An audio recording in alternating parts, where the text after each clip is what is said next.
In today's video, we're gonna bring a recap of a rom-com Korean show. Dae-hyun gets late for his date and ends up getting his heart broken. Se-byul realizes her adoration for him and ends up kissing him. 3 years later, both of them work together in a convenience store. While Dae-hyun is still hung up on his ex, Se-byul is trying to make ends meet by working extra. She helps Dae-hyun to solve the problem with the police while Dae-hyun tries to make it up with his ex. Dae-hyun goes to see the adorable side of Se-byul and they have a moment together, but it does not last long as it ends up in a bit of a fraction. He sees Se-byul fighting with his ex-girlfriend Yeonju. After watching Se-byul and Yeonju fight with each other, Dae-hyun is really angry. The tension is high in the whole room and Dae-hyun scolds Se-byul and says he is disappointed. On the other hand, Yeonju realizes that Se-byul might have feelings for her ex-boyfriend just by the way she looks at him. This makes her even more jealous and she storms off in anger. Se-byul finds herself on the losing side from all ends, which is why she finds alcohol to soothe her pain. While she's drinking, she meets up with an old friend named Wook and they both have a good time together. He helps her return home since she's too wasted to make it safely. Dal-sik was working in the convenience store with Dae-hyun and he showed a video of Se-byul beating up 3 men. This makes Dae-hyun say that he's scared of her as he leaves for home. The next day, Se-byul wakes up with a big frown as she's sad about how badly things went. On the other hand, Dae-hyun is putting up posters so that he can hire some other part-timers. It seems as if he's moving on from Se-byul in all terms. However, the next day, 3 boys come to the store and bring in apology letters. Dae-hyun doesn't understand what's going on, but soon realizes that they are the same men that Se-byul beat up. It comes to his knowledge that these guys were trying to shoplift from the convenience store and Se-byul caught them red-handed. This is why she beat them up and now they're apologizing. While he's hanging out with Yeonju, Dae-hyun is called in by the police. It turns out that Se-byul is booked for some altercation with the convenience store, but he convinces them otherwise. He is able to prove her innocence by showing them the CCTV image, hence taking away all the troubles. This leads to another cute moment for the two of these guys. Dae-hyun takes Se-byul back to the convenience store and he rips the part-time logo from her shirt. This means that he hires her as the main salesperson.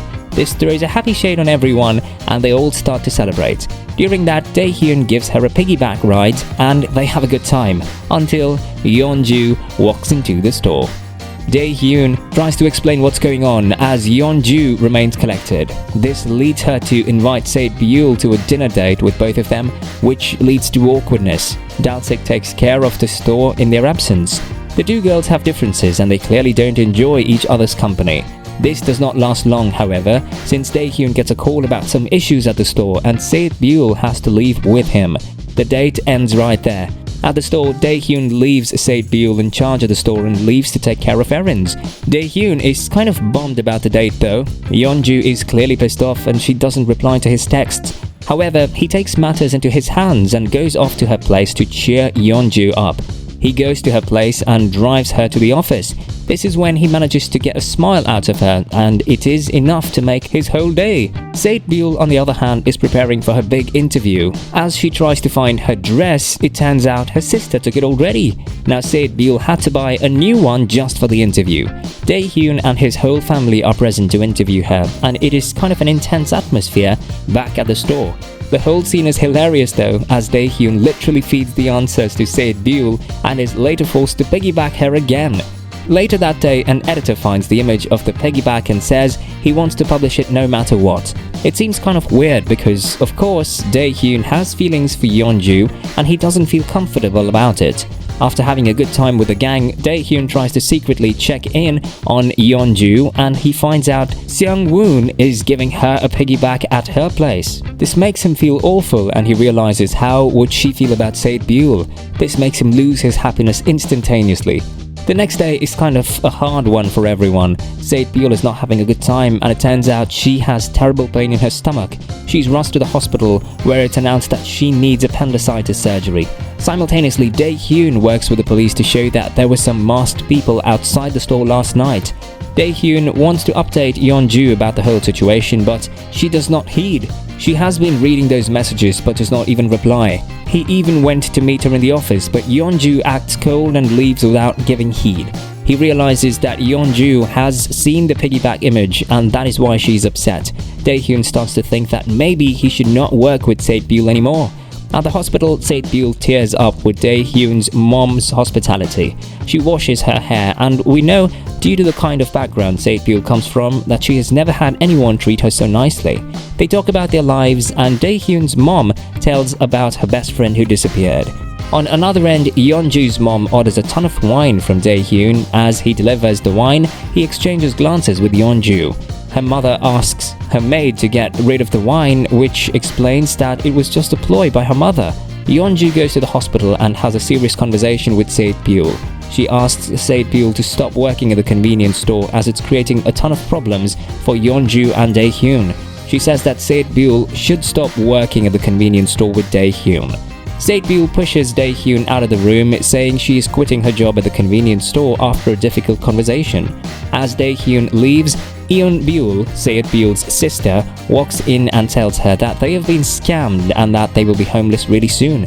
This shakes Se-byul to the core and she rushes down to the station. It all means nothing and the sisters are left with no other option except to pick up their leftover stuff and leave.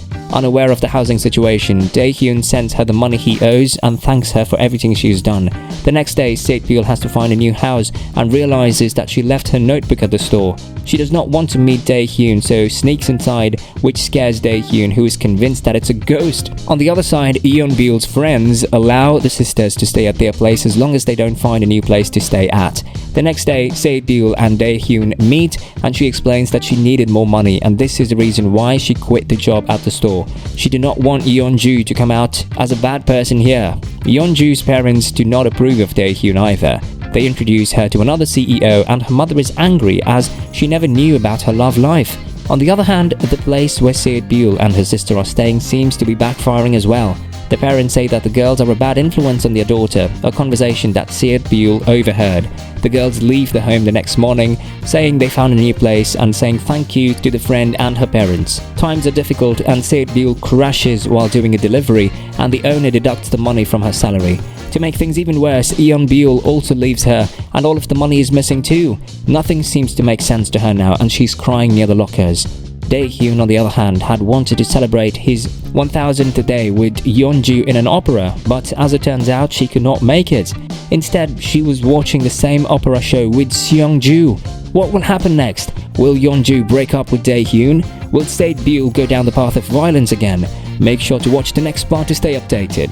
We hope that you enjoyed this rom-com Korean recap. If you did, please hit that like button and subscribe to our channel. This will help us bring you more content like this. Comment down below which Korean show recap you want us to do next. See you next time!